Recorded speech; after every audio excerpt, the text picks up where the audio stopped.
Nós vamos começar a entrevista com um assunto que tem mobilizado os brasileiros. O senhor tem xingado ministros do Supremo Tribunal Federal, tem feito ataques sem prova nenhuma ao sistema eleitoral brasileiro. O senhor chegou, inclusive, a ameaçar não ter eleição no Brasil, como se coubesse ao senhor decidir uma coisa dessas. Candidato, com franqueza, o que é que o senhor pretende, ou o que é que o senhor pretendeu com isso? O senhor pretendeu, por acaso, criar um ambiente que, de alguma forma, permitisse um golpe, contra o qual, inclusive, a sociedade civil se manifestou agora com a divulgação de 2 manifestos ou outros manifestos em defesa da democracia? Primeiro, você não está falando a verdade quando fala xingar ministros. Isso não existe.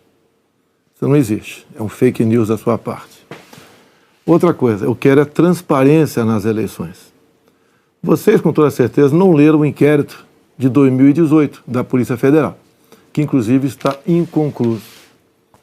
E aquela pergunta que eu sempre faço: se você pode botar uma tranca a mais na sua casa para evitar que ela seja assaltada, você vai fazer ou não? Então esse é o objetivo disso que eu tenho falado sobre o Tribunal Superior Eleitoral. E outra coisa, em 2014, tivemos eleições, no segundo turno, o PSDB duvidou da lisura das eleições e contratou uma auditoria.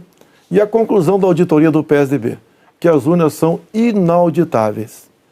E só para ficar bem tranquilo aqui, mano, 2018, houve uma denúncia de fraude e a senhora Rosa Weber determinou que fosse aberto um inquérito pela Polícia Federal para apurar a fraude, que obviamente, se houve fraude, eu ganhei, quem fraudou seria eu.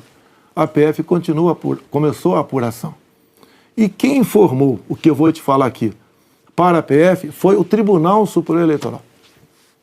Numa das partes do inquérito está assinado pelo chefe do TI do TSE que hackers ficaram por 8 meses dentro do TSE, inclusive com a senha de um ministro, de nome Banhos, além de senha de outros 5 servidores.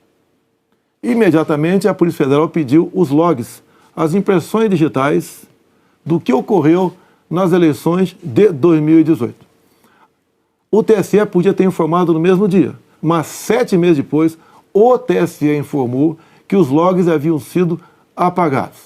Então, a grande interrogação é exatamente essa daí. Nós queremos evitar que dúvidas pairem por ocasião das eleições agora desse ano. Candidato, nada mais além disso. É curioso que o senhor se refira a esse episódio, porque o senhor, inclusive, foi acusado de ter divulgado informações sigilosas de investigações inconclusivas. Mas sobre a transparência que o senhor afirma defender das urnas, órgãos fiscalizadores como o Tribunal de Contas da União, a Advocacia Geral da União, associações de juízes, associações de juristas, associações de delegados da Polícia Federal, todos já atestaram a segurança das urnas eletrônicas. Eu vou além.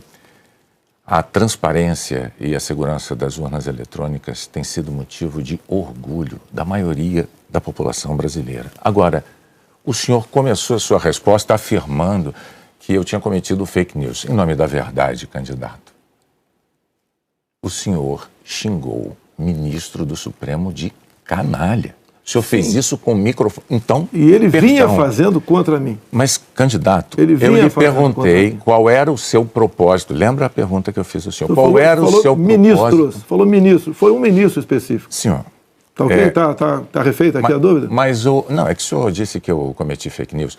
Só para esclarecer, a pergunta que eu lhe fiz é: qual era o seu propósito ao xingar um ministro de canalha e ameaçar não permitir que as eleições fossem realizadas, se isso não lhe compete fazer? Não é uma atribuição do presidente da República, é uma atribuição constitucional, candidato. Quem vem sendo perseguido o tempo todo por um ministro supremo sou eu. Um inquérito completamente ilegal. E as medidas que vinham sendo tomadas por esse ministro eram contestadas. Lá atrás, inclusive, a procuradora Raquel Dodge deu um parecer para que esse inquérito deixasse de existir. E continua existindo. A temperatura subiu. Hoje em dia, pelo que tudo indica, está pacificado. Espero que seja uma página virada. Até você deve ter visto, por ocasião da posse do senhor Alexandre de Moraes, um certo contato amistoso nosso lá. E pelo que tudo indica, está pacificado. E quem vai decidir essa questão de transparência ou não serão, em parte, as Forças Armadas que foram convidadas a participar da Comissão de Transparência Eleitoral. As Forças Armadas são uma das partes, né, desse grupo que analisa a segurança. A grande questão não é nem a presença das Forças Armadas, candidato.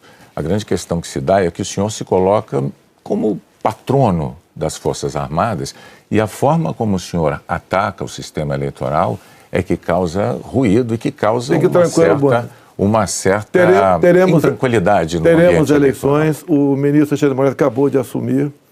Amanhã ele tem um encontro, pelo que me parece, um encontro com o ministro da Defesa para tratar desse assunto sobre transparência eleitoral. Eu tenho certeza que o ministro Alexandre de Moraes vai conversar e chegar a bom termo essa questão de eleições. Agora, precisei provocar para que chegasse a esse ponto. Pode ter certeza que vão ter eleições limpas e transparentes no corrente ano.